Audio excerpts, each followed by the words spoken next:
In a recent moment that stirred up waves across North America, Karoline Leavitt, a prominent conservative voice and spokesperson for Donald Trump's 2024 campaign, made headlines after making a controversial remark that many are calling an insult to Canadians.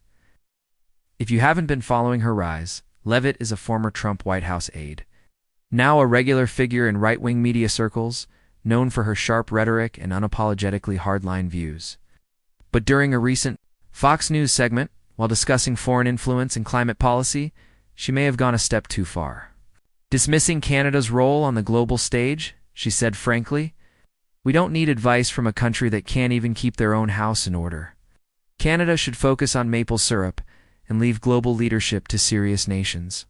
The line may have been delivered as a throwaway dig aimed at scoring political points, but it didn't go unnoticed.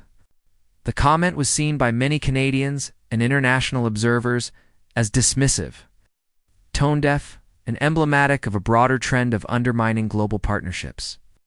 It wasn't long before a strong rebuttal came from someone with serious global credibility, Mark Carney. For context, Carney is the former governor of both the Bank of Canada and the Bank of England, and he's currently a significant figure in Canadian politics, often floated as a future Liberal Party leader. In a Financial Times interview shortly after Leavitt's comments went viral, Carney responded with calm precision, stating, "Canada's leadership has been internationally recognized in areas where the U.S. has struggled: financial regulation, climate finance, and peacekeeping." Dismissing Canadian efforts shows a lack of both awareness and diplomacy. In essence, Carney called out the ignorance in Leavitt's statement and reminded viewers that Canada has long punched above its weight on the global stage, especially in arenas where the U.S. hasn't always delivered. The backlash was swift. #BoycottLeavitt trended on Canadian Twitter. Political analysts on both sides of the border condemned her remarks as unnecessarily antagonistic, and even some conservative Canadian commentators stepped back, calling her comments unhelpful and diplomatically clumsy. While Leavitt hasn't walked back her statement, the fallout underscored the dangers of taking cheap political shots at allies in today's hyper-connected world. Meanwhile, Carney's response, measured, articulate, and grounded in facts, earned him widespread praise, with many calling it a rare adult-in-the-room moment in an increasingly polarized political landscape. The bigger picture?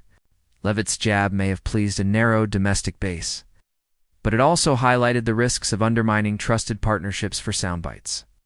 In contrast, Carney's defense of Canada reminded everyone of the country's respected international role, especially in critical areas like climate policy and financial governance.